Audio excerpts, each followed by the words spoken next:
और चलिए देहरादून से एक और बड़ी खबर की ओर रुख कर लेंगे, जहां आपको बताते चलें कि आपदा प्रबंधन विभाग ने पत्र लिखा। हरिद्वार जिले के जिलाधिकारी को ये पत्र लिखा है।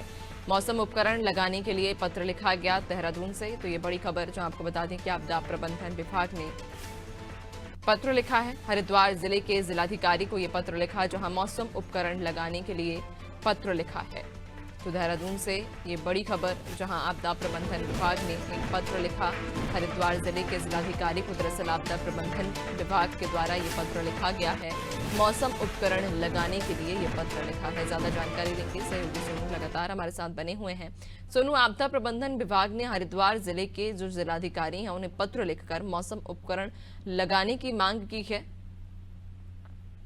अब देखिए, लगातार नैन्सी ये प्रयास किए जा रहे हैं कि उत्तराखंड चूंकि पर्वतीय राज्य है और ऐसे में प्राकृतिक आपदाओं से पहले कैसे एक अलार्म जो है वो खास तौर से लोगों तक दिया जा सके। फोन के जरिए से भी प्रयास किए गए हैं। जैसे आपदा के चारधाम यात्रा के दौरान किसी भी आपदा से या किसी भी हालात से निपटने के लिए श्रद्धालुओं को भी मैसेज देने की व्यवस्था फोन के माध्यम से भी की गई थी। अब ये एक पायलट प्रोजेक्ट के तौर पर स्वचालित जो मौसम से संबंधित उपकरण है उनको देहरादून और हरिद्वार जनपद में लगाने की ये कोशिश की जा रही है, तैयारी है।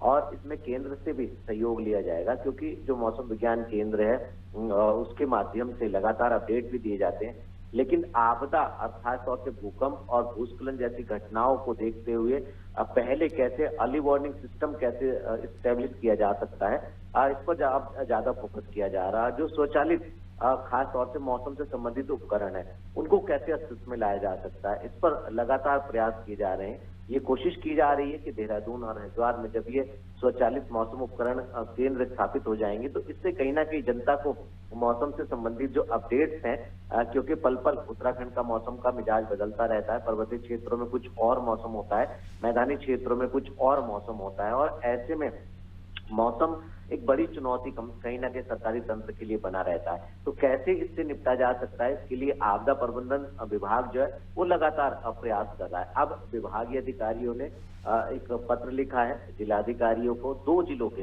हरिद्वार और देहरादून के, इनको जो स्वचालित मौसम उपकरण है उनको लगाए जाने की बात कही गई है। अब देखना होगा कि आखिर धरातल पर कब तक इन जो स्वचालित मौसम उपकरण है इनको लगाया जाएगा और किस तरह से लोगों को सुरक्षित और जानकारी इसकी दी जा सकेगी।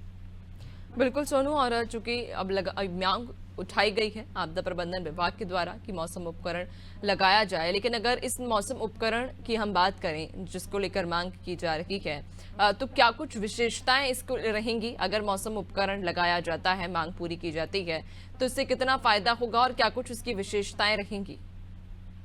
देखिए, जो उद्देश्य है राज्य और केंद्र सरकार का वो सिर्फ और सिर्फ नैन्सी एक ही है, वो है कि लोगों को जान माल का नुकसान कम से कम और आपदा का न्यूनीकरण किया जा सके। चूंकि जो अर्ली वार्निंग सिस्टम है या जो स्वचालित मौसम उपकरण के जो उपकरण है उनको लगाए जाने का उद्देश्य सिर्फ यही है कि समय से लोगों को आगाह किया जा सके, उनको जानकारी दी जा सके।